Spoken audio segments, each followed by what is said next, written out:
behind our castle wall. Fast forward to the siren in the distance, getting closer by the minute. Will you stand and answer to the call? Burn like a fire, willful and wild. This is the night that you were made for. Don't close your eyes, safer to stare into the sun than to turn away from what you could become. This was once a perfect symphony, soft and steady like a heartbeat.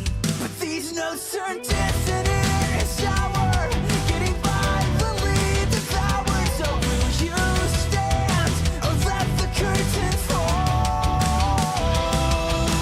Burn like a fire, willful and wild. This is the night that you were made for. Don't close your eyes, safer to stare into the sun than to turn away from what you could become.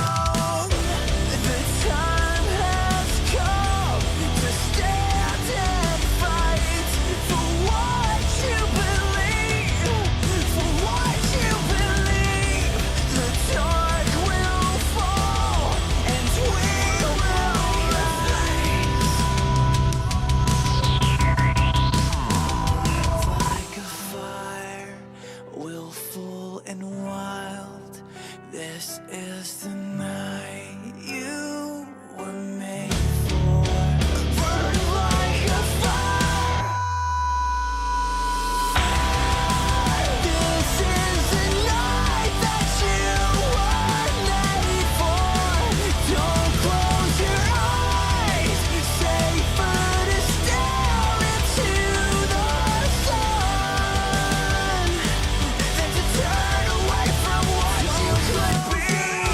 The time has come to stand and fight, deconstruct, reignite. Safer to stare into the sun than to turn away from what you could become.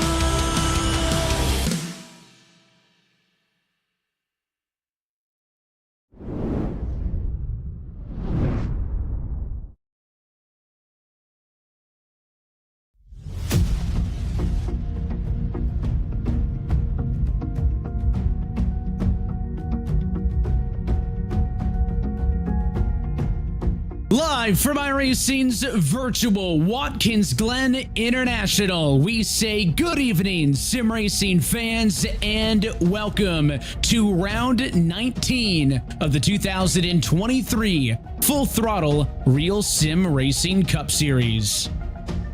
There are 2 races left until the start of the playoffs, and we're happy that you're joining us on a Monday night here on RaceSpotTV. Our producer downstairs is Joshua Lee, and alongside myself, Evan Pasoko, joined by Dylan Coyle. And Dylan, just like the NASCAR Cup Series over the weekend, we head to another road course on the calendar here at the Glen, one of the most historic tracks when it comes to NASCAR Cup Series road course racing. And while it may not be as consequential of a race for us tonight as it was for our Cup counterparts yesterday afternoon, I think it's still going to be an exciting race. This is one of my favorite tracks all year. You know, this is going to be a lot of fun to see what happened here with 2 races left before we get into the Real Sim Racing Full Throttle Cup Series playoffs. Watkins Glen is a track where you're really worried about the flow for sure. You look at that schedule there, and this is one of those tracks that you circle if you're a road course racer, but you also circle if you feel like you have a shot on the super speedway of lefts and rights. And what better way to get to Daytona next week than by going to the super speedway of road courses the week before? And the big storyline over the weekend, the likes of drivers without wins who could win this race. We take a look at the playoff standings coming into this. I feel like the suspects to win this race are probably already on that left-hand side of your screen. You can see when adjusted for participation requirements, we already have 7 total drivers locked in on wins. But the big development is 3 drivers now locked in just based on points margin. Ross Cato, Grant Davis, and Michael Johnson in. So I don't think I'm necessarily looking, Dylan, for a walk-off tonight. But a road course race like this is one where you could get a 10, a 15-point swing. They also tend to have smaller fields than the oval races just based on some drivers not feeling like they're going to get a good points night out of it. So a bad night might be a 30-point swing somewhere else. Tonight it might only be a 15, right? So there's opportunities to gain, but maybe it's a little bit trickier too. I'm looking at the Poolers, the Widemasters, the Punkaris. Who below that red line, if it's not going to be a win, can realistically get themselves to P16 or higher over the course of these next 2 weeks? That's going to be difficult, especially when it comes to points. I think if you're Brett Punkari or anybody behind him, you're going to really struggle to do anything here to make a dent in the points. I think you have to just hope you either win somehow at Watkins Glen or survive all the carnage that awaits you at the 2.5-mile super speedway of Daytona next week. Bradley Burke could probably, I would say in all likelihood, he's going to clinch tonight based on points. So there's only 25 drivers registered for this race, so it's not necessarily going to be a huge point swing either way, but enough for some drivers, even down to maybe William Schmidt, to clinch on points as well. Of course, we're adjusting this for that minimum participation requirement. So you have drivers like Landon Mills who are going to be a threat in this race, just not going to do much in terms of any kind of points battle or playoff battles. We see Agnell Phillip on screen, currently 3rd in the qualifying order. 10 minutes to do 2 laps here, qualifying at the 2.457 turn road course. Ignore the fact that it says 8, by the way, Evan. It's 7 turns. Okay, I was just about to ask that next because that seems to be a debate everywhere, but I'm good with 7. Even though 7 doesn't count the bus stop at all, and I guess you could argue the bus stop could be 4, so I think we really need to have like a Geneva Convention for corner numbering just across the schedule. But I'm with you. We're going with 7. We're not running the boot here at Watkins Glen. It is the Cup configuration, and there's Agnell Phillip out on one of his qualifying laps, 2 lap single file times, and probably already locking in a time he's comfortable with. You can see Mills fastest so far. And to your point about qualifying for the playoffs, that minimum participation requirement is 15 starts. So Kevin King's a race winner. He won't hit that number. Same with Landon Mills. Same with Seth the Merchant and some others. There's look at Punkari on the outside looking in as he's got the VR goggles ready to go tonight. And I'd see he's more on the inside looking in, There you go. Josh, did you tell him that he was going to be on camera to put the Gravedigger truck in the front, or is that just a man of culture? Brent Punkari can't see that beautiful Grandma Gravedigger Spin Master 124 skater diecast on front of the wheel. But he is looking, again, for a big night, or maybe the better way to phrase that, Dylan, is to just not screw it up, right? Again, the field size smaller in a race like this. So if you work hard, you can get those 5 to 10 spots. But I think this is more so getting through this race and giving yourself the best chance you can for Daytona. Yeah, I agree, but at that same token, Punkari's 60 points back, so that's going to be a lot to just make up in 2 races. He doesn't necessarily have the speed. He's going to be starting 14th here once we get to that grid. He's going to just have to hope for some miracles in this race and kind of just get set up for Daytona, as many drivers do. Always love having that wild card race as the last one of the regular season, but all the cars are gridded up, and we're about ready for the pace lap. Let's take a look trackside at your Get Wet Sports starting grid, and it is Landon Mills on pole with a 1:10.683. He will bring us to the green flag alongside Cody Harris in second. Then Agnell Phillip and Michael Johnson, they'll make up row number 2 with Michael Araya and Ross Cato on row 3.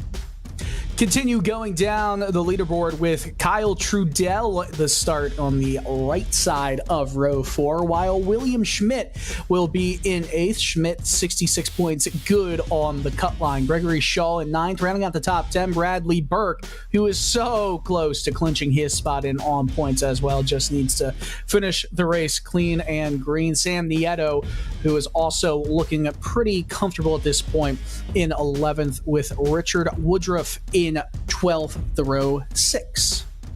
Lucky number 13 tonight goes to Ryan Dunkelberger, and Brett Pancari going to be on his outside in 14th position. Brandon Fetterplace will start 15th with Sean Casto in 16th. Braden Whitaker, P17, and it's Tom Wetmore to the outside of row 9. We continue taking it down with Richard Wolsifer in 19th. Carl Pooler in the 71 machine starts 20th, with Eric Papanow in 21st. Grant Davis in 22nd. Once we get to row 11 there, no one has set a time. Mike Maddox is going to be in 23rd, while Steve Tucker in 24th. Manazzi Major in that Sprite 82 machine. He also is looking for a win to make the playoffs. He's starting dead last in this race. He's hoping that people like McDonald's Sprite tonight. Well, I told you about smaller field sizes. 55 cars have competed here in 2023. Only 25 on track here at Watkins Glen. I mean, I think it's a fun racetrack, Dylan, but apparently intimidating to some. Yeah, you know, sometimes you just want to cut your losses, right? Listen, I've raced in real sim racing with on the road courses. It did not turn out that well, so I know how frustrating it can be to not be fast compared to some of the top guys in this field. When it comes to the road courses especially, it's difficult, right? This track carries a lot of speed. You need a ton of momentum coming out of turn 1 all the way down to the bus stop to really get the best passing opportunity heading into the bus stop. This is a windy track. You know how we like to call Sonoma a roller coaster, and that's a term we use for many road courses? This is kind of like a one-trick pony roller coaster. And what I mean by that, you're going uphill from turn 1 all the way to the outer loop, to the carousel, and then you're going downhill from the carousel back down the start-finish straight into turn 1.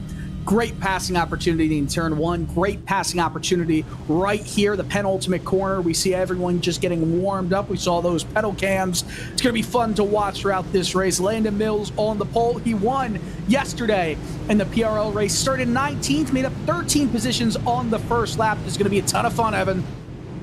He was best in practice. He was best in qualifying. Who will be best after 45 laps? He sits on the Get Wet Sports pole as the pace car heads off and in, and we say, let's go road course racing at Watkins Glen.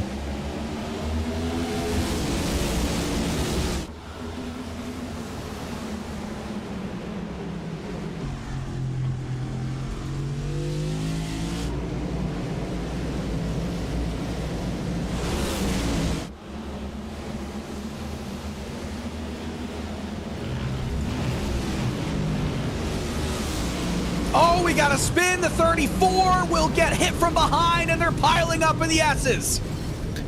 No cautions on these road courses, so it is going to be a big issue for the likes of Wolsifer, Fetterplace, and Whitaker as they try to straighten those race cars out, and some frustration after, to nobody's surprise, the issues on lap 1 happened in the S's. Gregory Shaw's blue 66 nearly lost it, and then it was the 34 of Fetterplace behind who did lose it. We take a second look.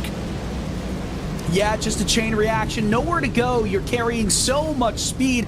It's almost like a blind corner going down the left-hand side, but just unfortunate place for everyone to kind of come into that incident. You're trying to slow down, but you make a left, and Wolsifer, of course, got tagged, got involved in that incident a little bit later. Lots of craziness happening on this opening lap. We see Mills head into the corner, a pass potentially on Lariah from William Schmidt going on down into turn 1. Lariah takes it wide, and they're going to be side-by-side going up the S's. Oh, Don't Lariah, see that a lot. Yeah, 79 car, though, had the inside spot. Lariah couldn't keep the car stable underneath, so Schmidt will go through to the number 4 spot. That'll be an exchange up there. Schmidt up 4 positions already, as now drag racing down the backstretch it off to the bus stop, the 44 and the 7. Trudell, though, 2 laps in, thinks better of it. There's a long way to go, lap-wise, at least here at Watkins Glen, but on the stopwatch, Dylan, 45 laps. This is not a long race at all, so it's got to be high intensity throughout. I mean, goodness, I think this is going to be an hour exactly. This race is going to go by like that. Extremely quick. You make lap times here. Qualifying lap times are just under 1 minute, 11 seconds. A spin. It is the 79 of Schmidt. He's going to get it back on track, loses a bunch of positions, does not hit anything or anybody. Caught a little bit of a break there, Evan. And that's an unforced error for the Bowie Esports Chevrolet, who I had just mentioned had gained 4 positions in the opening lap and a half of this race. And the replay is going to show he gets some of the curb on the inside of turn 6, but it didn't at least appear to be, you know, an amount that would upset the car. And I wonder if it was maybe a little bit of a jolt going into the corner that upset the car before he even got to the curves, but just a lazy spin there will cost him all the spots he had gained and then some, as now he'll have some work to do, falling down to P11. That's one of those corners that it's really tricky to set up the last corner with, but you don't typically see spins there when you're hugging that apex, hugging the curbing. I will tell you, I had a little bit of a track walk earlier this week and walked the whole course, that 2.45 mile beauty, and those curbs can and will catch you out if you are not actively kind of, I wouldn't say chopping, but just being on the wheel. We see a side-by-side battle here. I think that's Eric Papanow on the inside, as well as the 00 of Steve Tucker. Tucker forced a tiny bit wide, but looks like he's got the move done. 2 laps in a row, by the way. You see the purple at the top of your screen. Faster than qualifying. Is fast up front. As you mentioned it, his Q lap was a 1:10.682, his last race lap. Better than that. So Mills is on the move, and I think it was a really critical opening lap of this race when we saw Agnew Phillip kind of fake there. I don't know if it was a fake or an earnest effort to try to go 3 wide down to turn 1. Couldn't do it. That allowed Harris to stay second, and Harris was unable to challenge Mills. And once that 26 gets clean air, I think it's just going to be tricky for these drivers to be able to get up into him. This is far from the first road course race of the season. Most recently, we raced at the Chicago Street Course. That one was won by Kevin King. Agnew Phillip won at Sonoma a little bit earlier on in the season as well. So you've had a spread of race wins. Mills yet to do it on a road course. He's off to a good start now. Yeah, I won't be surprised if Mills is the eventual winner. Did not make a mistake on the race that was broadcast on RaceSpotTV last night at Watkins Glen. He's so far perfect in this one as well. Bradley Burke, we see the onboard trying to make a move on Trudell. He's not close in enough to attempt an inside bomb down turn 1. I think this is a good part to talk about track limits here, at least in the iRacing service at Watkins Glen, at all tracks, right? iRacing is pretty strict on going outside the curbing, those white lines, the boundaries of the racetrack. Specifically in turn 1 and the penultimate corner, you cannot go over, you can't have 4 tires to one side of the curb. You can have it on the track, but if it goes off the curbing, that's an off track. That's a 1X right there. You can, however, around the outer loop. Feel free to do that. That's fine.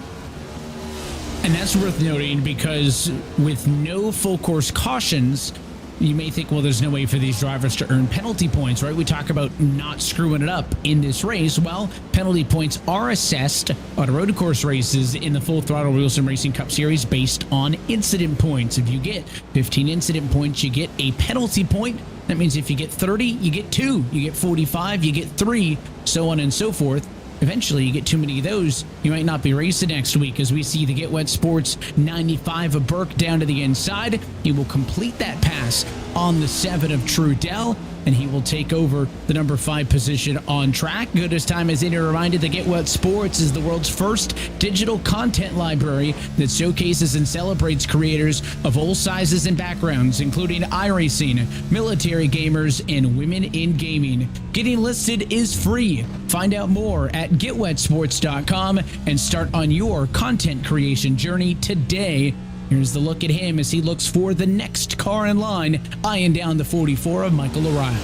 Yeah, Burke is really, really fast right here. Michael Lariah having a good race for himself, 4th in the playoff standings. Only 2 drivers who are eligible for playoff contention have more than 1 win, have multiple wins. Matt Danson has 2 wins. Agnell Phillip 3 wins. Matt's actually watching this broadcast. He's not taking part in this race. He's got 2 wins. I think if Matt was taking part, I'd like to see the battle between he and Landon Mills. Agnell Phillip just around the 2.5 off of Cody Harris right now, climbing those S's.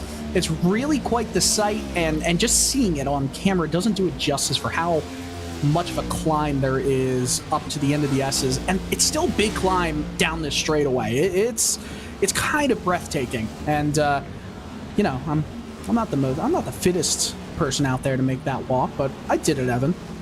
I was just saying, talk about Matt Danson not being here, and he is locked in. It is probably pretty early in the morning, all things considered, for him over in Melbourne. Based on my limited Australian experience, I don't know if he's having some wet scrambled eggs for breakfast, because that was the one takeaway I had, was that scrambled eggs really wet when I was in Melbourne and Sydney. I don't know if Matt has any comment on that, but maybe enjoying some wet scrambled eggs and tune it in here early, enjoying some Full Throttle RealSimRacing Cup Series action before he has an opportunity to fight for the Full Throttle Cup when the playoffs begin in just a couple of weeks here. First race of the playoffs on Monday, September 4th. That one from the Darlington Raceway. The 44 Lariah still trying to hold off Burke, but there's a clear divide between the top 3 and 4th on back. I mean, look ahead of Lariah. If you didn't have a scoring pylon, you might think this is the battle for the race lead, because Agnell Phillip, next car in line, some 6 seconds ahead. So those top 3 have done a really good job at separating themselves from the rest of the field. Well, the gap between the leader and 4th place, Michael Lariah, is the same distance, the same 10-second gap from Lariah in 4th, all the way back to Sam Nieto in 12th. That's a big 10-second difference between these drivers, and usually I feel like on these road courses you will see situations like that arise. You got your clear class of the fields on these road courses. Speedways even it a little bit, and of course not having any cautions on the iRacing service makes for, at least on road courses, makes for a more natural flowing kind of race. This is a good battle right here. I wouldn't be shocked if Burke gets a move done on this lap. Let's talk a little bit about pit strategy. Halfway? No, I don't think so. I don't think many people are going to go for tires here in this race. These, no matter the conditions, and the conditions are pretty cool, pretty calm and collected, only 93 degrees on track right now, I wouldn't expect to see any tires be swapped out unless you're really abusing the rear or the tires in front. And I gotta say, there's just no wear on the tires here at Watkins Glen, at least in this, well, that's not good for Bradley Burke. Hey, he's back. At least in these cars. And on top of that, you want to have the lowest amount of time spent in the pits. So run this tank 33 laps, somewhere around there, get it empty, spend just a few seconds less in pit lane trying to fill it back up for the last 12, 13 or so laps to the finish. Michael Lariah has made a mess of these last few corners, by the way, Evan. Trying real hard. I think that just goes that he's feeling the pressure from Bradley Burke, is the over driving, and Again, Watkins Glen has got a lot of extra asphalt out there that you can make those mistakes. You're not going to find that at all of the road courses. I feel like a lot of those mistakes at Sonoma would have put somebody into the tire barriers. Maybe thankful tonight's races here at the Glen. And, talk about strategy as well. When you don't have those full course cautions, opportunities for drivers to maybe try to vary themselves on strategy, but the race really not that long that, to your point, I don't think we're going to see too much a variation there. We kind of referenced that this might be a quick race. All races in this Full Throttle Real Sim Racing Cup Series half distance of the NASCAR Cup Series counterpart race. Well, yesterday's Cup race was only an hour and 58 minutes at Watkins Glen. That was the fastest in the modern era. So expected a quick one here tonight with guaranteed no yellows as battles happening all over the racetrack. There's a good look on board with Brett Pancari as he tries to hold off a challenge from behind. He's got Michael Johnson and Richard Woodruff not that far behind.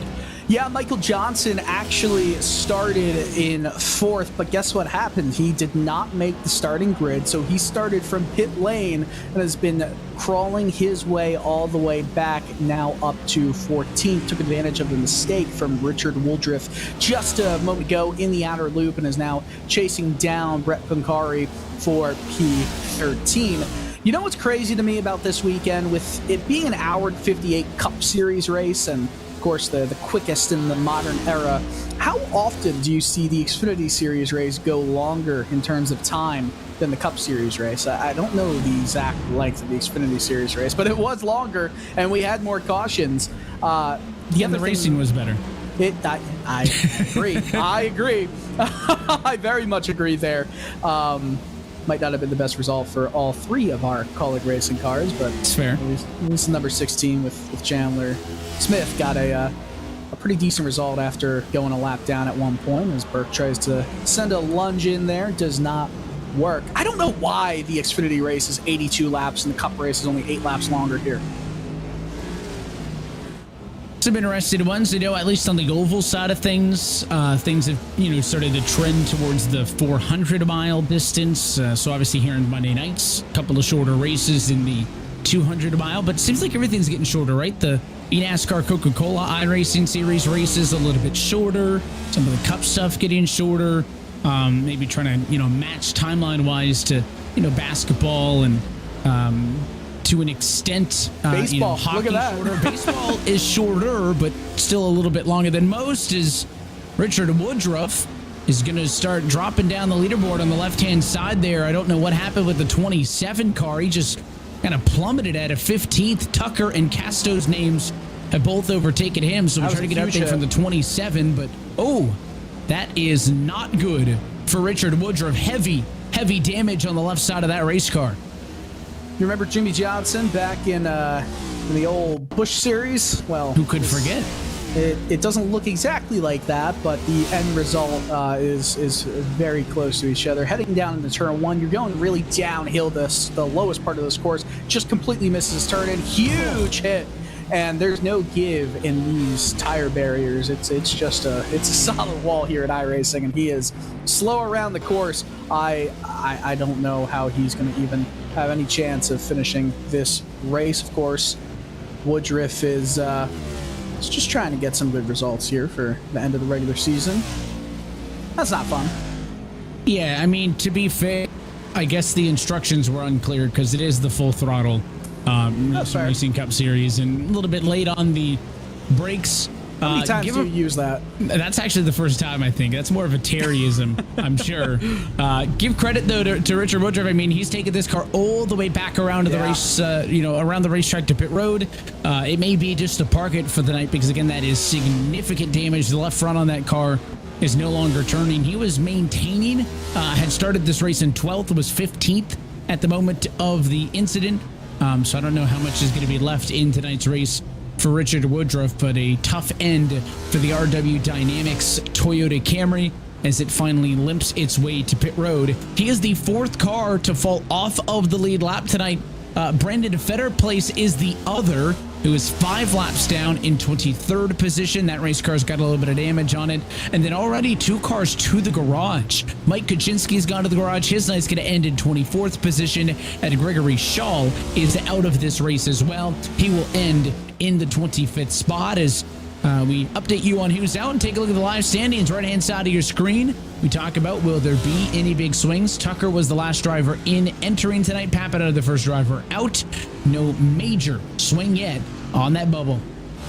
Yeah, nothing really going on here. Steve Tucker, 15th in the race, 16th on the live standing graphic right there. Of course, he was in 16th coming into tonight. So, right, not much movement, not much to talk about. Papano is in 17th in the race, and hey, would you look at that, 17th in the standings. So, I guess you could say good for Tuckers. We see a potential move down the inside here, and just swallows his pride and goes back in place behind Ross Cato. That was a potential move going into the penultimate corner. Look at this with Cato's pedal cam. Make SVG proud. I don't know about the shoes, though. The shoes are sim race with shoes on. I'm not a barefoot, yeah, but socks still. But I kind of, and again, it's so far removed from driving a real race car, but it just that extra feeling on the pedals gives me more confidence and maybe makes me think I have more control over the car than I do. I just don't know about the shoes. That's not my style. I know that's probably a hot take or a hotly debated issue. Shoes or socks or no socks at all when it comes to sim racing. But I would bet more drivers. Right, I would bet more. Maybe that's why, because he's got a camera on it. Right, can't be giving out the goods. You can't. I would argue though, most people would agree no shoes. I think so too. I usually race with just socks. I did fall victim to the sim racing shoe purchase a few years ago, and it's just been sitting next to me, and I've never put them on. It's from Sparco, which is a great manufacturer of many real life motorsports products. I just really haven't put the sim racing shoes to the test. They're quite comfortable, I should say, with a very, very thin sole that you kind of feel like you've got that support in your ankle, but you also can have that feeling still kind of in your foot to make those precise movements. I just don't think they work unless you really, you have some high quality brakes, because it's not really the throttle that we're too worried about. It's about brake pressure, and most pedals in the sim racing world are just not even pressure based. They're just position based, which is not how it works in the real world. Well, I even had I got a pair of nice like Alpine Star Tech 1 racing gloves. Okay. Bright yellow, like real stylish, and I used them for a couple of months, and then I had to get rid of them. Still have them, and even something as simple as, again, having, with my limited on-track time, in comparison to, say, the drivers at this level, having raced on the sim for several years without, racing shoes or racing gloves, to then have like that added barrier, I just didn't feel like I had as good of a grasp on the wheel. Even though the grip was fine, it's just the connection. So I've got real nice gloves. I don't remember what type of racing I was doing, but I know I was doing some sort of broadcast races when I had the gloves, and they looked real good. But yeah, I had to get rid of them. So I just didn't have that same connection to the equipment. And I don't know. I suspect that there's a lot of people on the sim who feel the same way. Granted, I'm the furthest from an expert's opinion on driving on the service, but yeah, I couldn't do it. I know that. We've raced together. Listen, I almost won a RealSimRacing IROC championship before it was broadcasted back then. Gotcha. I almost when it was broadcasted, I choked, so maybe I just can't handle the pressure. Hey, listen, when it was broadcasted, I choked. I underfueled on the final pit stop of the season when I had a great shot to win the championship. I had to claim a caution, too, which I overfueled. In my losing of the championship in year one, I had teammates working with me at Michigan, and we didn't need to fill it up all the way, and we went about 2-3 gallons too many. The car that I was tied with in the championship going into the final race kind of short pitted a little bit, only to get a fuel to get to the end, and then the draft wasn't enough to make up the 6 or so second gap that we lost off of pit road, and I think I lost it by 1 point. Didn't I kind of wreck you at Michigan in an IROC series? I mean, knowing you, it wouldn't have surprised me. Yeah, you're right. You're absolutely right. And I was very upset with you because I felt like you came up a little bit, but then I watched the replay and I'm like, I was also. We were also broadcasting in race reporting together, so that was awkward. Maybe that's when I had the gloves. I think that's when you did. Because I wouldn't do them for, you know, a hosted lobby. I was trying to give off the impression that I knew what I was doing a little bit more. These guys, by the way, this race has settled down significantly. There are, again, a couple cars out there with some damage still. Only 18 cars on the lead lap right now. In fact, most everybody that I look at has got some sort of damage. This is the ongoing battle for fourth on back with Lariah, Burke, Trudell, Cato, Schmidt, all in one big pack. It's kind of a blanket. You could toss them over from P4 through 7.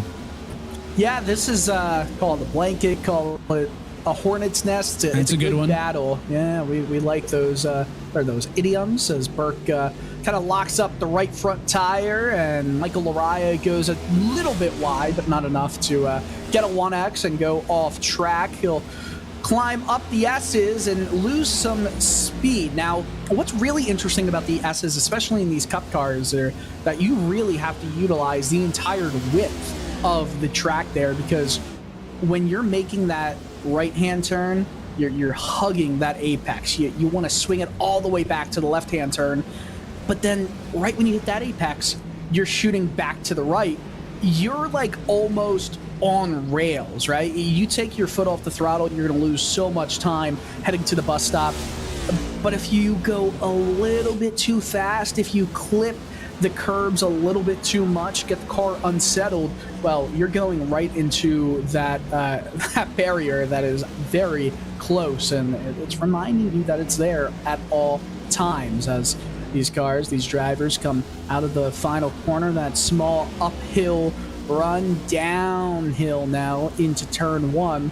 Great viewing angle right here to see all the carnage as Burke again, you know, I wonder if he's starting to feel the pressure, start to, you know, because Lariah has been so good in front and Burke's been unable to get by him, now Burke might be feeling a little bit of the pressure to try and get moves done, thinking a little bit too far ahead, which you want to think ahead, you don't want to think too far ahead.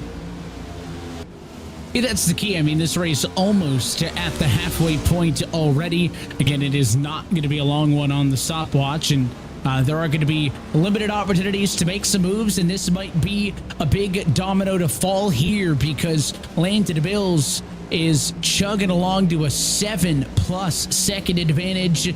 And now the battle for P2 is on. Harris has started to slowly fall back into the grasps of Agnell Phillip, the defending Cup Series champion, and he is on the bumper now, trying to find a way around the 28 Chevy to compete to the outside, but thought better of it. It would not have set him up well for the S's, and let's see what the 94 can do as he tries to get up to second. You know, I thought the 94 had a pretty solid run through the second of 3 turns in the S's, but he just didn't get to the apex close enough to it, I should say, heading into that third part of the S's. Almost looks like Harris clipped the inside of the bus stop, which again, it's just its own thing. It's not even a turn. I don't know how to describe it at all, because you're almost going straight for the first, second parts of it, you know? You're just bouncing the entire time. It's violent.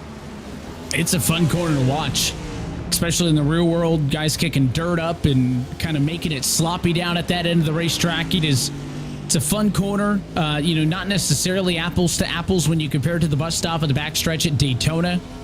Daytona, just I think the speed that you get there. Not that it's a slouch here. But yeah, these guys try to cut it. There's a little bit more leniency on the curbs, and a lot of takers on pit road, by the way, right at the halfway point, right? You mentioned they could get into the low 30s. Some drivers may find it useful to go all the way there and then take a little bit less fuel. That's the strategy that I did not do, as I mentioned, when I lost the IROC championship. However, not everybody wants to go so late. A couple of takers right at halfway. We've seen Carl Pooler in, Richard Mulsifer down pit road as well. It is worth noting Eric Papineau pitted several laps ago. He's short pitted and is going to be good on field at the end of the race. Not necessarily in a hugely competitive position in P20, but we have seen some takers to pit road. So as we watch the battle for second carry on, we're worth noting that at any point, some of the drivers from up front could come down pit road and I don't know if that's going to make up an 8+ second gap to Mills, but maybe in this Harris and Phillip battle, they seem to be pretty even right now, and some of the other close fights on track, and maybe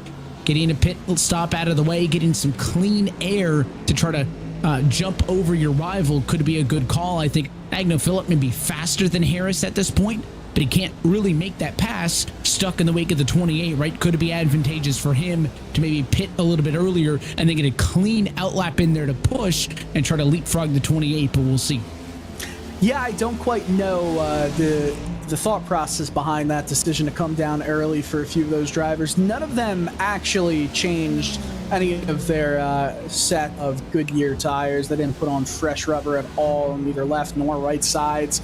So I'm a bit perplexed. I think the only reason, and this is exactly what you said could be the reason, is hopefully getting clean air, maybe make up some time that way, because they're losing, you know, a couple seconds, not too many seconds, but they're losing some time by not waiting it out until the end of this cycle here, as Bradley Burke is as close as he has ever been to Michael Lariah through that bus stop. Lariah still making good on his advantage, his top 5 place right now. Burke is going to swing just a bit higher, going to have a lower entry point into the final part of the outer loop. They come down this straightaway. Burke does not have the advantage here. Lariah pulls out the 2 car lengths, now 3 car lengths ahead. Enough to still satisfy that length, that difference between he and Burke, where he doesn't have to worry about a potential dive down the inside. But Lariah totally missed the apex there, and Burke might have a run down into turn 1.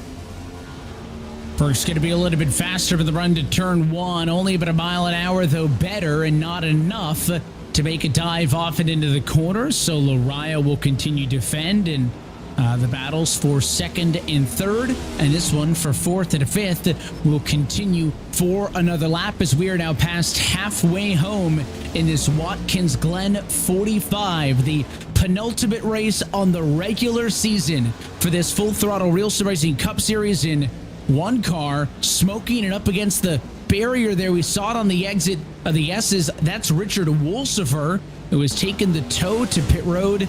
He was in 21st. He had damage prior. Let's see what happened.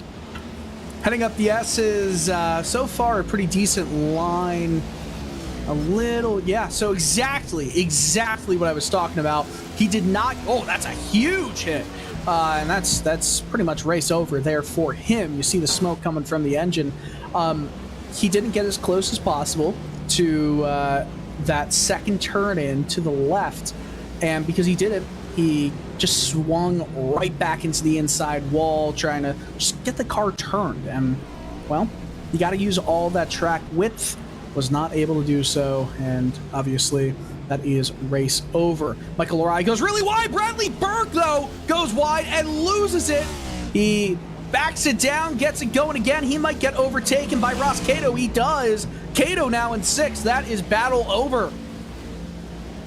Second time, at least, that we've seen that somebody just missed turn 1. Burke's was not as bad as some of the other misses, but when he lost control of that car and it was loose on turn in, he could have just rolled out of the throttle, kind of abandoned the corner, Dylan, and caught the race car, but he tried to fight through it, knowing that he had been catching the 44. And watch this, on entry, he gets loose there. You could left out and go, but he stays on the gas. There. He tries to drive through, but the back end just never settled down, and a smart move to eventually then lock it down, because how many times have we seen cars continue to try to fight that and just go all the way to the inside wall? So fought it a little bit too long to save the corner, but also was able to back it down soon enough to not nose into the wall. The advantage for Burke was that it was a massive gap back to the cars behind, so he doesn't lose a ton after that spin, but he does certainly fall out of the battle with Michael Lariah. And now Burke, after having, I'm sure, heated up those tires quite a bit, will come down to pit road.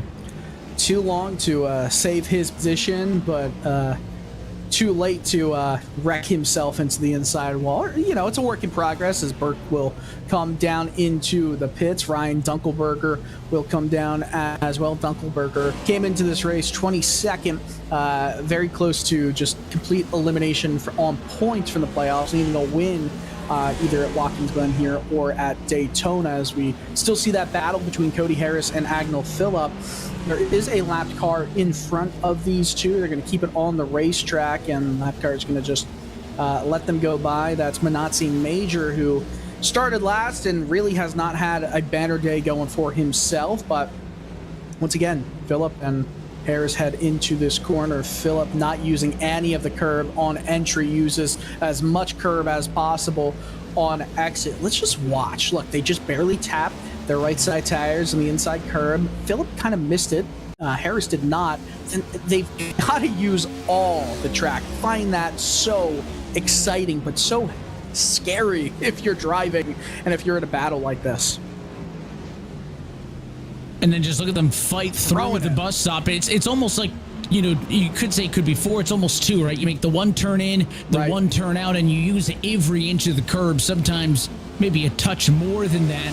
And then as they come off of the outer loop of the chicane there at that far end of the racetrack and then head down to turn 6 and 7, again, you use all of that runoff. But then you got to keep it inside the boundaries down at this end of the racetrack. You can't get too wide there. This, I think, is one of the trickier parts on the track. You know, the S's is probably the most, but it's so easy to overcook 6, try to be aggressive, and then you butcher turn 7 so bad. 7's huge because of the big run down here to 1. So that really tight kind of off-camber left-hander turn 6 to right-hander turn 7 combo. Also such a tricky one here. Yeah, that final corner, those two final corners, it's a very difficult combo to get right. I think that last corner on track, whether it's turn 7, turn 8, or I don't know if you want to call it turn 15, I wouldn't be upset with you either. I don't know why you'd call it that, but anyway, I don't see how drivers, you know, they all focus on the bus stop, you know, going up the S's, but so often mistakes happen in the final corner because it is the slowest part of the track.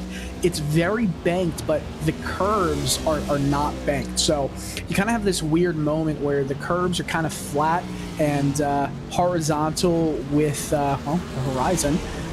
Meanwhile, the track itself is, you know, caving in. It's banked. Watch this. So you hit the right side tires at all on that curb, and all of a sudden your car is unsettled. It looks very appetizing, and because you use it at certain points of the track, pretty much every corner of the track, you want to go on top of the curbing, or you just want to briefly touch it. I don't think you want to do that there in the final corner. Still waiting on big players to come down pit road. You can see Burke, excluding the Johnson lap 1 pit number. Bradley Burke at 11th, going to be the highest running car who has already been down pit road tonight. He's back there having pitted on, say, lap 26. Schmidt, Trudell, and others have already pitted. So the top 10 really still waiting on that number to come. And given the fuel window expectations, that's likely to happen in the next 5 laps or so. We've talked a bit about the points, and again, that's kind of the overarching context to this race with one race to go following tonight until we lock everybody in and you take a look at the live standings. No big swings yet, but I can say that we have eliminated some drivers from playoff contention solely based on minimum participation, right? You have to start 15 races to make the playoffs if you were to get a race win. Well, there were 4 drivers with 13 starts coming into tonight, meaning they would need to start 2 races tonight and Daytona next week to be playoff eligible. Sean Kalist not here tonight means that he is eliminated from playoff contention. Manazzi Major is here. He is still eligible. Brett Pancari still eligible, and so is Tom Wetmore. So Wetmore, Pancari, Major, if they were to win next week at Daytona, would be eligible. Kalist, though, eliminated by not starting tonight. You know, you could start eliminating drivers back in the 6th race of the season at that point. Well, I should say the 7th race of the season. It's the 7th race, because you had the first time. Well, have some confidence. I'm going to explain to you why my lack of confidence was very, very seldomly seen, and it was very sound. You start the 6th race, you don't know who's going to not make that race, that will make the season, their season debut a little bit later. You know what I mean? You can't really eliminate some drivers in the 6th race because in that point, they haven't made a single start yet. So how do you know who it is? See what I mean? You see the logic? I'll take your word for it. Okay, sounds good. I'll write an essay on it. But You can eliminate drivers very early in the season with the 15 race format. I think it's a really solid format as well. You don't have to worry about making every single Monday night, or in Matt Danson's case, Monday morning race. You just have to make sure you're there for at least 15 of them to make it in, whether it's on points, whether it's on wins, doesn't matter. 15 is the minimum race participation in the 20 race regular season. And am I just patting you on the back right now? I'm gonna just let you go. Yeah, I didn't mean to. Preach. I wouldn't have done that. It's a rookie mistake there. It is. Wow. Happens. Listen, back together. It's been a minute, but happy that you're here with us on Mondays and filling in for the likes of Terry and Nolan, who are. I'm happy you're here with us on Mondays. Yeah, listen.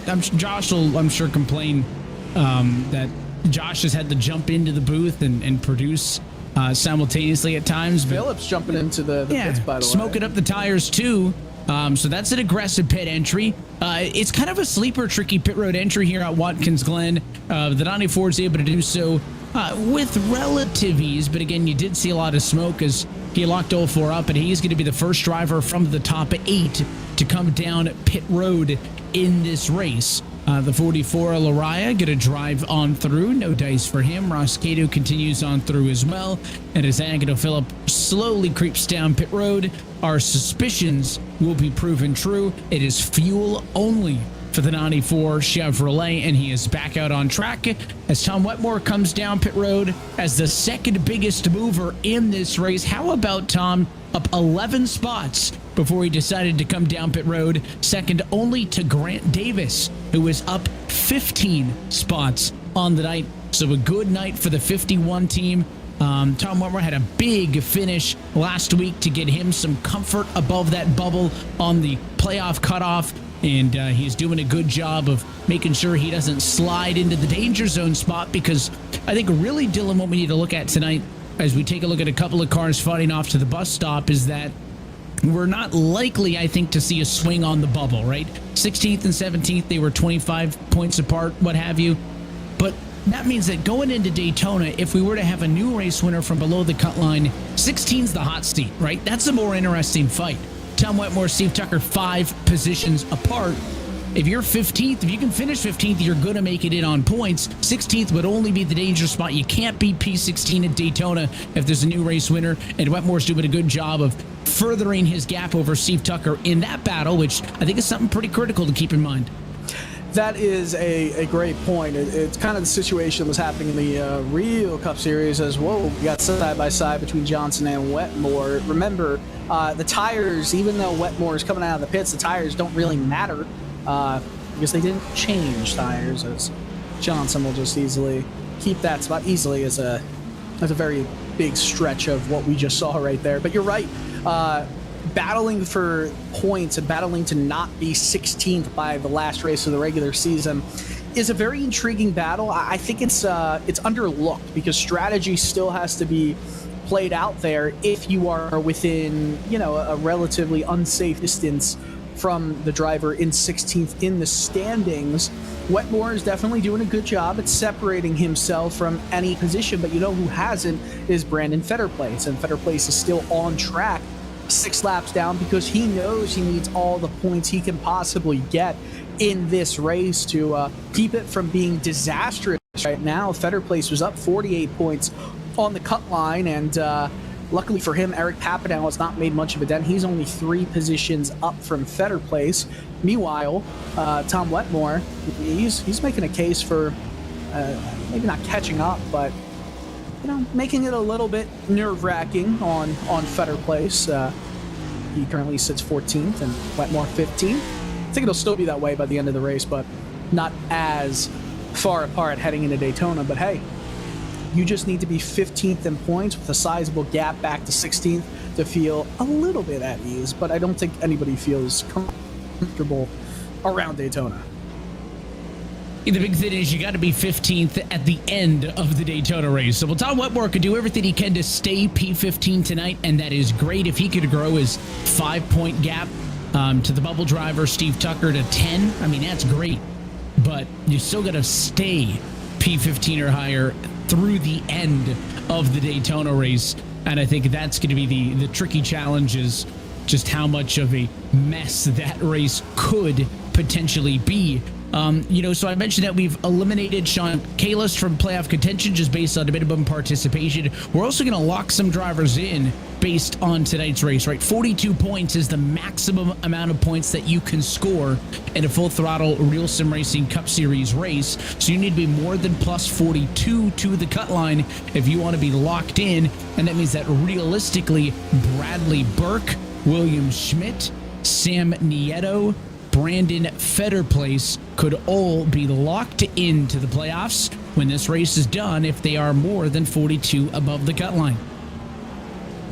Hey, and at the end of the day, they made the start of this race, and with only 25 drivers, that's still a healthy chunk of points you can get, even if you started or if you finished in last place. If you have problems, if you have damage, I mean, hey, earlier in the season at the opening race at Daytona, we're talking about, 22nd, 21st is a pretty decent spot to be at the end of the day. Well, for Fetterplace, who's 6 laps down, he's 21st right now. So lower numbers at Watkins Glen helps the drivers who make and need the points more than I think anyone could possibly imagine. This battle just won't quit. I feel like Phillip got closer to Harris coming back out of the pits, but still it's Harris in front. 1, 2, 3, same as the positions the top 3 started this race in. 12 seconds between Mills and Harris. I mean, Mills is just coasting right now. So whooping for Landon Mills. Yeah, it is. Oh, Phillip! Fishtail. Those two continue to go at it, and the 94 Magno, Phillip almost lost it through the bus stop there. He'll right the ship, and I think this is going to be the source of entertainment to the end. Before the pit stop, where was the battle? 2nd and 3rd, 4th and 5th. Where's the battle now? Same thing, although the gap between Lariah and Cato for 4 and 5 has grown a little bit. This battle has not separated at all, but Mills continues to be impressive as he just wants to get to the end and lock up this race win.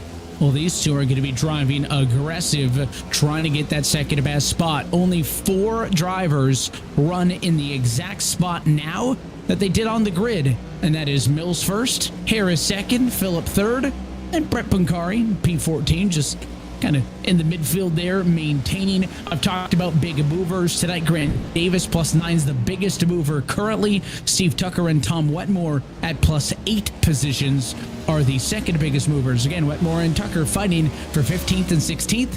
They've both gained the same amount of positions. However, Wetmore remains therefore 6 spots ahead of Tucker, so that gap for 15th and 16th would grow from a 5-point gap to an 11-point gap. Again, that's big in the context of anybody could win at Daytona. As you see the 7 of Kyle Trudell under fire. Michael Johnson to the inside. They'll be side by side off of turn 1, and you do not want to force yourself on the outside into the S's. The 39 clears for now. Trudell did everything he could to tuck right back in line, but he just could not set up properly with a run through the S's, and it's going to give Johnson the advantage. I can easily see Michael Johnson moving up to maybe even 4th, 5th place in this race. He's got a lot of speed. I know we're talking about drivers who are in the positions currently that they started this race in. Remember, Johnson, even though he's 4th, qualified 4th on the grid, he did not make the start of this race, so he had to start from pit lane, which means if you look at Lariah and Gato, they technically, yes, started 5th and 6th, but in reality, they started 4th and 5th. That would mean the top 5 drivers started the race in the exact same positions that they currently run in.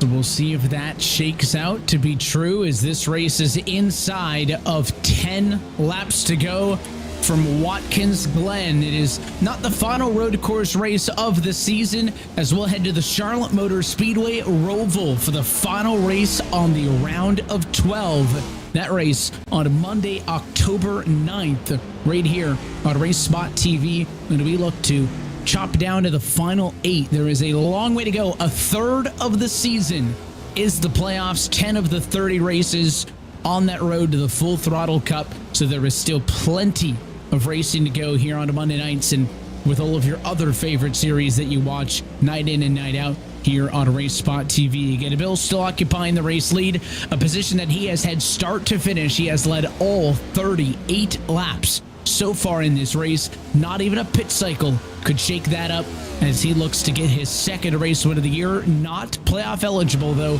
based on a part-time schedule. He's 13 seconds ahead of the battle for P2 that we've been keeping an eye on. Harris has opened up a bit of a gap over Phillips, so that one has simmered down for the moment. It's interesting talking about Mills really in any series. He is a newcomer to a lot of series, especially ones we broadcast here on RaceSpotTV. Not eligible for most series playoffs, even though he's competing for championships, smaller versions of seasons and winning races, just because he kind of joined late. And it's unfortunate for him, but hey, I guess that, as he gets a little bit squirrely coming off of the curbs out of turn one. Guess that just says to the rest of the field, drivers like Agnell Phillip, that Landon Mills is going to be a threat if he runs a full season next year. And I can certainly see that coming true. And congratulations to Landon Mills as well. His paint scheme he designed for the 91 DGN racing car that Kyle Weatherman will drive at Texas Motor Speedway later in September. Well, his scheme has been selected for the 91. He's getting to go there. I know you want a diecast of that, Evan, and signed by Landon, though. Signed by Landon, not the Kyle. Artist. Of course, that's how we do it around here. I will say, I just hope to not see that car in victory lane. I hope there's 3 other cars I'd like to be in victory lane that day, other than Kyle. It's good to know that you don't support the talent that we have here with us on Monday nights. We'll talk about that in the contract renegotiations for the rest of the year. Cool opportunity for Landon to get to showcase that on a car in one of the top 3 national touring series, and again has some good looking cars for the team here. That part-time schedule, a lot of great partners. Battle Beaver has been around the Full Throttle RealSimRacing Cup Series for quite a time now, and it's always good to see their cars on track. And Landon's going to have a little bit of lap traffic to get up to, which may be the most exciting thing that's going to happen to him for the rest of this race, is just making sure he gets by them cleanly. The cars that he's going to catch are Grant Davis in 13th, Sam Nieto in 12th. He may get all the way up to Dunkelberger in 11th, and that would be the last car in the lead lap he could catch. So this race could end with as few as 10 cars left on the lead lap. Yeah, you can easily see that. Heck, there are cars that are just 57 seconds behind Landon Mills, if not farther back. Heck, even the top 6 only could finish on the lead lap here. As Mills goes a little bit wide. There really is. I'll be honest, it's going to be a little scary because 3 of these drivers here are fighting for position right now, and that's Grant Davis, Sam Nieto, and Ryan Dunkelberger. So that's actually nerve-wracking, I'd say, for Landon. I know Sam is obviously one driver that is going to just put it all on the line for every spot. Grant Davis obviously is having a pretty good race himself, starting back in 22nd. Did not set a time with 4 laps to go. Phillips still behind Harris by a sizable margin. This has been a great battle. You think Mills slowed down at all? Because I wanted to hear your answer. I wanted you to be wrong.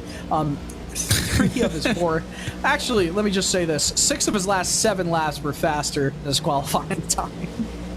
And again, they did not take tires at the pit stop, so he's just been getting better and better as the night goes on and getting into a groove. The duel we're looking at now, the fight for 7th spot. William Schmidt has it. Michael Johnson wants it. He's got the run through the S's, but is it going to translate down the back straightaway? He does not have an obvious advantage to the bus stop. He will stay in line. Much more aggressive, though, to the bus stop was Schmidt, who probably doubled the gap as they head off to the carousel, but he got a little bit deep, got sideways. Johnson held it tight, and here we go as they head to turn 6. Johnson had a big run, but I think he thwarted himself right there.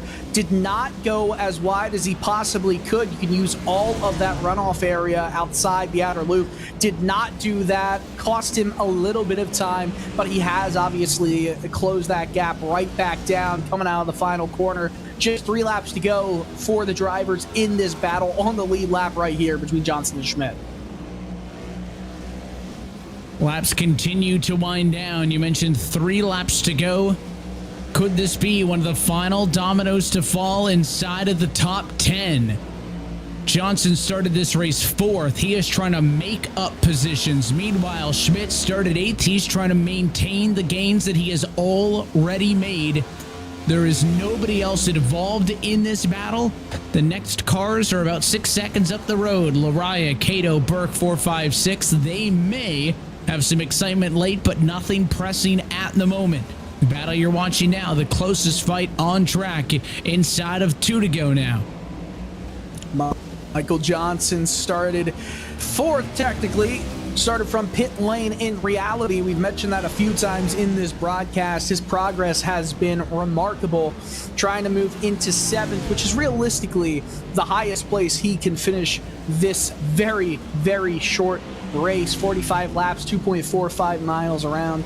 You know, if you do the math, you get somewhere like 130 miles, 110 miles more like it, but nonetheless, math ain't my strong suit.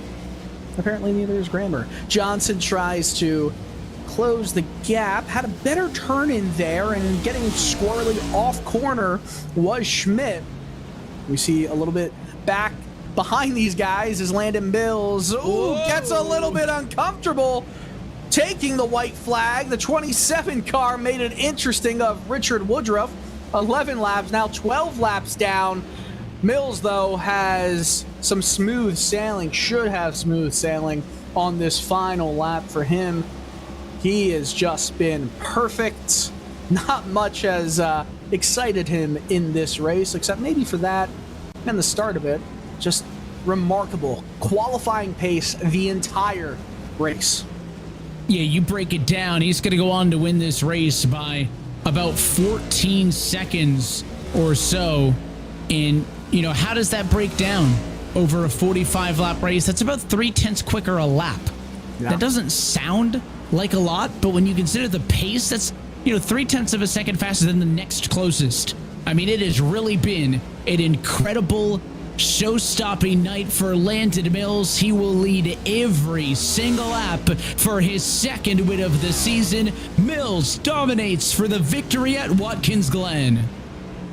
Just a remarkable performance from Landon Mills. No surprise there. Coming across the line to take 2nd is Cody Harris. Agnell Phillip could not catch up to him. You know, the beauty of road courses is we still got battles going on all throughout the field. A little bit further back, this is for a top 5 spot. Bradley Burke has caught back up to Ross Cato, coming around for the last 2 corners on the track. Manazzi Major in front. He gets out of the way. Will Burke just lick it and send it? He decides to wait until potentially the final corner. Look at him trying to apply the throttle gently. Now applies it fully. I don't think he's close enough, but Cato gets a bad turn into the final corner. Burke kind of just matched him there, and he was unable to do anything. Cato crosses the line 5th. Bradley Burke 6th. And here's the side-by-side behind them. Johnson almost gets to Schmidt, but he will come up 12 one-thousandths of a second short. Michael Johnson nailed turn 7. William Schmidt made a small mistake, and they drag raced to the line. But in the end, Schmidt 7, Johnson 8, as the final couple of cars will come by there's still cars wrapping up this race. Landon Mills already celebrating on the front straightaway as he's going to burn this one down. Let's take a look at your full race results from tonight's Watkins Glen 45. It is Landon Mills' second race win of the year, first on a road course, 14.1 seconds over Cody Harrison, second, at Agnell Phillip, third. Michael Araya and Ross Cato round out your top 5 with Burke, Schmidt, Johnson, Trudell, and Wetmore. The top 10, those are all the cars who finish on the lead lap.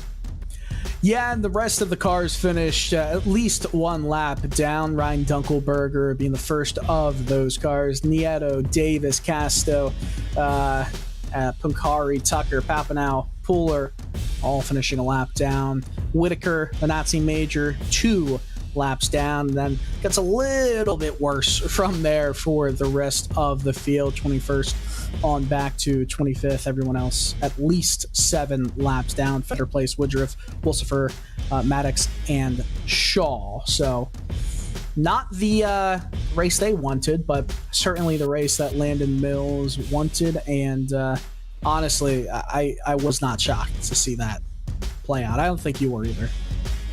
No, I don't think so. I mean, based on the speed earlier in the night, he seemed to have it. And every once in a while, right, you'll get an early pass. That person who seems to have the dominant speed will be challenged, and then things could be exciting from there. But I think once I saw him get clear off of turn number 1, it was pretty obvious that Landon Mills was going to have something to go wrong to lose this race, and that did not happen. He's still making his way to pit road, so Dylan, let's go in reverse order. Why not? Agnell Phillip was third tonight. He's standing by. Let's see if you can get a word with the driver of the 94.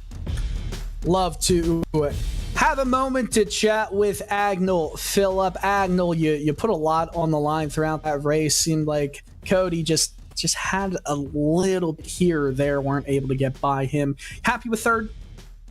I mean, it's fine. I don't know. I was either second or third on pace tonight, so yeah, can't be too disappointed with it. But yeah, it was definitely frustrating there for a bit. I felt like I had a little bit quicker in the middle part of that race, pretty much through the end, but just every time we'd come through the S's, I'd lose a couple tenths in the dirty air, so it was pretty frustrating trying to muddle our way through that, which is not unlike what they had going on in real life, so can't complain too much. But solid results otherwise. You're gonna head into Daytona with only one other driver able to match you on wins out of all the playoff eligible drivers. Matt Danson currently has 2 wins. You've got 3 on the season. Does that just kind of add comfort heading into the playoffs where things are more or less equalized, that you've shown that you're still potentially the fastest of everybody in the field and looking for another championship here? I mean, it'd be good to kind of get back to winning some of these like we were earlier in the season. Obviously, the field has gotten a lot more competitive since we started, so not altogether surprising that it's not been as easy to find victory lane. Felt like I had a chance at a couple of them in this last half of the season, but didn't really have a shot at it. So yeah, I mean, otherwise, out of the playoff eligible folks, I feel like we have pretty good pace, and I think as we go into the playoffs, we'll just try to kind of get closer to some of the moonlighters, I guess you could call them, too, and make sure that we're finishing at the top of the field regardless of whether they're playoff eligible or not. So yeah, I feel okay. Feel much better if we had rattled off a few wins here this summer, but is what it is. Well, one more race to potentially add to that win total. Agnell Phillip, third place. Congrats. Best of luck next week, buddy. Appreciate it. Thank you. All right, is the third place finisher Agnell Phillip. We're gonna keep it going. I believe we're gonna keep going in reverse order. We're gonna go with Cody Harris next. So let's get him into the broadcast booth. And Cody Harris, second place finisher in this one. I don't think it's any surprise that you were one of the fastest, either as Agnell put for himself second or third fastest in this race. But what was it maybe that you just didn't have a specific amount of speed to catch up with Landon? You had the best speed out of everybody else. I'm not sure. Landon's pretty crazy here. He was just 2 to 3 tenths faster, I think, about every lap. Like, he was in the high 110s, and I was around the, I don't know, 11.1s to 11.3s or so. And I think trying to stay with him on the opening laps, I made my tires hot, and I had a slow phase where Agnell kind of got back behind me, but it's so tough to pass. I think he was quicker for a bit, but I was glad I was able to hold him off and get second. It was fun just pushing that hard all the time. I just got to figure out what Landon's doing to get the last few tenths of a lap. So, you go into that race and you have a pretty clean race from it. You currently lead all the playoff eligible drivers with 1 win in points. Do you feel like you've got some positive momentum going into the playoffs after Daytona? Yeah, Daytona will be what it'll be. You never know what'll happen there, but I've got some good tracks in the first round. I think I won Bristol last year. And then I think next round has the Roval, so I feel pretty good to get through the first 2 rounds, and then we'll see what happens from there. Awesome. Well, Harris, congratulations on the second place finish. Next week, a bit of a different beast, though. All right, Evan. I think it's time to bring in Dubsky, the winner from this one. What do you think? Yeah, breaking out the Bruins, because he led every single lap tonight. 45 laps led en route to the race win tonight. Landon DeBills is your race winner in the Watkins Glen 45. And Landon, congratulations. 2 to 3 tenths per lap faster than Cody Harris, Agnell Phillip, big names like that. I think it's been a minute since we've seen quite the performance like that. Yeah, that one felt pretty solid. I got it in here, and the track felt pretty gripped up, even though it didn't handle great on the lead. I'm sure Dirty Air was a lot worse, because it always is, but I was really loose that first run, but was still able to run really quick lap times, and I don't really know what happened. I wasn't this fast earlier in this week, but I don't know if this is the track or what was going on, or it's just been a great day for me, so it might just be that I just had it for myself tonight. So really quick, not many mistakes at all. I think the last lap, the lap car just missed the corner and I almost died, but other than that, it was pretty smooth, and it was a race. It was fun. Cody made the comment that you're crazy here. Is there anything specific about Watkins Glen that suits your driving style, or was this just kind of a focus race to really nail something down and perform? I wouldn't say Watkins Glen's my best road course, and I wouldn't consider it even really a strong road course for me, as weird as it sounds. Like, looking at the road courses, Coda, Chicago Street Course, I was fast there. Indy Road, but I wouldn't put Watkins Glen up there. So it's been refreshing being pretty quick here again this week. I know in the past I've struggled with it. So yeah, being 2 or 3 tenths a lap quicker, and I don't know.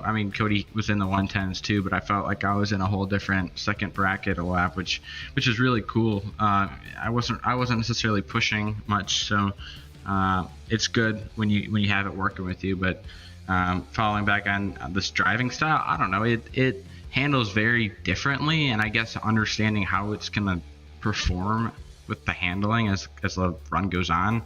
It was really loose early on, and then once I started catching lap traffic, it was tight the rest of the race. So just got to be careful. A lot of people make mistakes, and they're driving it on the wrong balance. When it's loose, they're just hammering and they'll spin, and I caught myself almost doing that a couple times to the bus stop. So just understanding how the car is going to drive the next gen, I feel like I've been able to figure out pretty well. So definitely a strong run, and I think Daytona's next week, so that could be mayhem. But I think last year for the summer race I was able to win there. So hopefully back-to-back summer Daytona races we can go to victory lane.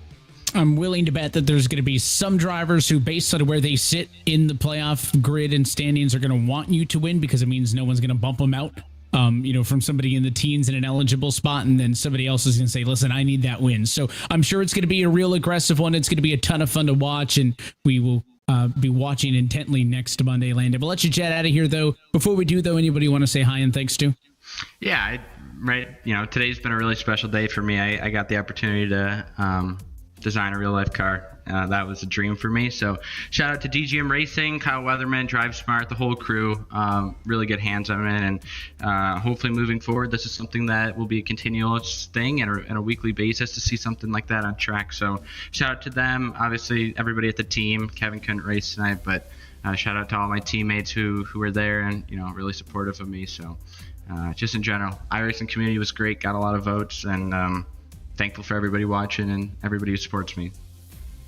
I'll tell you what, we appreciate having you race with us here on Monday nights when you can. And again, congratulations on the race win. Congratulations on having that paint scheme designed. Dylan said that he was also happy for you, but he didn't necessarily want to see your car win because he's got a vested interest in his colored cars winning. I will be rooting for the Donnie 1 car to win. But Landon, we'll let you jet out as always. We appreciate you being here and congratulations. Yeah, absolutely. We'll see if I can get a die cast or something signed for you guys.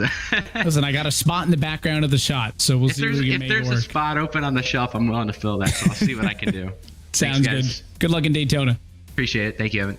Your race winner tonight from Watkins Glen, Landon Mills, is victorious. 12th start, I believe, of the year. Race win number 2. And as a spoiler, or was the term that Agno Phillip used, journeyman, right? The non-playoff cars, Dylan, who are trying to be the spoilers. He is excited for Daytona. He wants to get in there and win it and continue to kind of wreak havoc. And again, it'll be fun to see as we get into that Daytona race who's in scenarios to win their way in and how those non-playoff drivers will be a factor. It's an interesting kind of prospect, right? Where Landon Mills is coming in here as one of the drivers you expect to see up front week in, week out. He's just not racing for any, points playoffs. It's kind of like watching Shane Van Gisbergen go to a road course now in the Cup Series. He's going to be a factor. He's going to be a force, but all he can do is kind of play spoiler to the drivers not in the playoffs right now, which is kind of an interesting thing you only get in NASCAR. So interested to see what happens at Daytona next weekend, next Monday, I should say. It's going to be a lot of fun. Who do you think? Who do you got? Anybody? I don't have a coin on me to toss, but Daytona, listen, Daytona's something on its own, right? And then Daytona in RealSimRacing is a whole other ball game. It is going to be crazy. Again, those playoff drivers may be hoping for a guy like Landon Mills to be the race winner because that would not throw a wrench into things, but there's so many drivers who have an opportunity with a win to lock themselves in. There's going to be a slew of drivers going to be able to lock themselves in based on points, and that grid's probably going to change lap by lap in that race. Yeah, and I do not envy our producer, of course, Joshua Lee, who might have to produce all that with live standings as we're watching. But hey, maybe he'll get a little bit sick and miss that race. Who knows? You do it all the time. It'll be a fun one. Listen, I am not missing the Daytona finale. Assuming my flight from LA is fine, I'll be there. We hope that all of you tuning in will be there as well as we look to close the regular season next Monday night. But until then, that is it for us here tonight from Watkins Glen International. On behalf of our entire team at RealSimRacing, RaceSpotTV, for our partners at Get Wet Sports, and for your broadcast team tonight. For J.E. Lee downstairs, for Dylan DeCoyle, out of myself, Evan Pasoko, I want to say thanks so much for tuning in and congratulate Landon Mills on his second win of the season. The regular season comes to a close next Monday night from the Daytona International Speedway. That race and every race of the 2023 Full Throttle RealSimRacing Cup Series can be found exclusively here on RaceSpotTV. Till next time, good night from Watkins Glen.